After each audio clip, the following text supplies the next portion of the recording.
Ni video cia Elias Njeru ugwikinyitie borithi kiroko kia umuthi ari na mawakili make after gukorwo akihitano nake weekend ngima.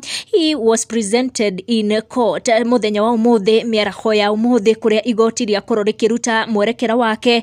Njeru is accused of attempting murder, stabbing his wife 18 times allegedly. Florence Wanjiku na niarathi na mbere na kurigitwo thibitari mbere ya jaji Elias ni arega thitango iyo ya attempted murder ugitweka arathecangire mwendo wake maita 18 kuria agikorwo agikinyio kuria Molo Court. Jaji uria wathikiriria kesi iyo akiuga ati process ya igoti no nginya ikorwo igifuatwo na ni innocent until proven guilty. Igoti ria koro rikiuga Njeru arekererio na bodi ya nuthu milioni 500,000 kana cash bail ya shiringi 200,000 na igoti ria koro set 9th December mwaka uyu wa pre-trial. Kenyans were surprised ni kuigwa igoti rikimurekereria na cash bail ya 200,000 even after gukorwa kiri accused of attempted murder. Ni ukuona Kenya uria magikorwo makiuga tho angie ni makorwo makionekana ta macenjia meciria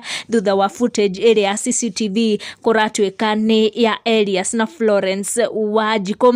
No igoti ni riagikorwo rikimwatha ndagakorwo akikuhiriria Florence Wanjiku before pre-trial ino ikianjitio. Onoso igoti ria koro rikiruta warning kuri Njeru ndagakorwo akihitara na anything concerning this case. Kwa igoti ni riagikorwo rikimurekereria na cash bail ya shiringi 200,000. He's a free man.